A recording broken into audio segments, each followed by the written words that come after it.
Hello and welcome to the AAJA Voices newscast here in New York City. I'm Frances Wang. And I'm Stephen Juanmal. Wednesday night kicked off the convention, and our Voices reporter Mega Sugianto spoke with AAJA President Paul Chung and convention planners about what to expect these next few days.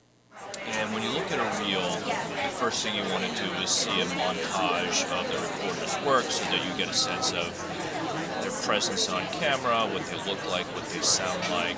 From the sounds of that, first impressions are no doubtly important. It's more than resumes and cover letters, but networking has a strategy. AAJA President Paul Chung says there is a way to get ahead of the game. Go down to the expo hall again, take one quick round and see who's there, who's not there, and then, with your top 5 choices, go look at the newspaper or broadcast segment in the past couple of days. Really understand what they do. But let's say you're pressed for time and need to make an impression quickly. Recruiters understand that some are just curious. Tim Tunison of WBAI says that it's okay not to know everything. Look, obviously it's impressive if you know about Hearst Television already, but you know what? We're here to answer everyone's questions. And to be truly successful, Will Chang says that persistence is the key. I already know a lot of these recruiters because I've been coming to these conventions since 1989.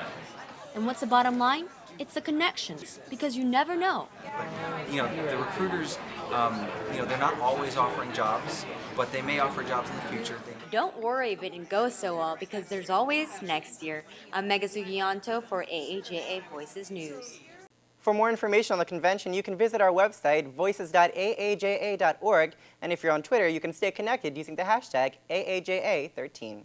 She's known for her work on The View and Oprah Winfrey's network, and now she's giving her own advice to young, aspiring journalists.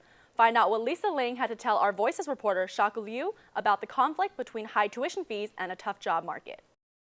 I started working in television when I was 16 years old. I started working for a teen magazine show called Scratch, and when I was 18, I got a job working for Channel 1 News, which was a news show seen in middle schools and high schools across the country. And because it was seen by middle school and high school students, they wanted young reporters to front the show. So Anderson Cooper and I were among the 8 correspondents who reported for Channel 1. And reporting overseas just opened my eyes so profoundly. They propelled me to want to tell stories. I've always chosen somewhat of an unconventional path in what I do, and I think that aspiring journalists need to start thinking about ways to do that. The traditional route to become a broadcaster or even print journalist is changing dramatically, and we as journalists have to be able to adapt to those changes. And while there is a lot of fear because there's so much insecurity in the business these days, there are actually, I think, more opportunities than there ever have been before for journalists. If you are a good writer, if you are a good storyteller, if you have access to great stories, there's a very good chance you can have your work seen or read. You might not be able to make a ton of money from it.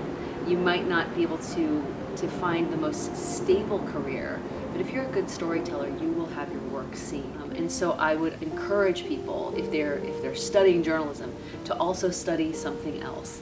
Study pre-med, or study economics, or political science, or study Chinese history, or the Arab world.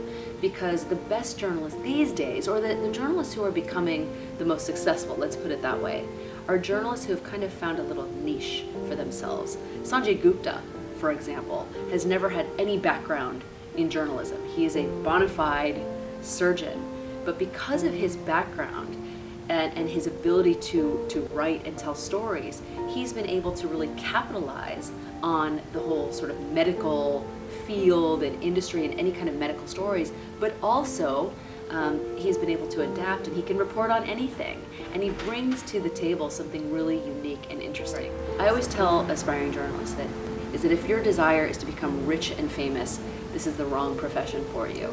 But if you truly are someone who likes to be a sponge and just absorb information about so many different kinds of things, there's no better job in the world than being a journalist. For more convention coverage, make sure to check out our website at voices.aaja.org. And be sure to follow us on Twitter at AAJAVoices. I'm Stephen Juanmal. And I'm Frances Wang. Thank you and have a good night.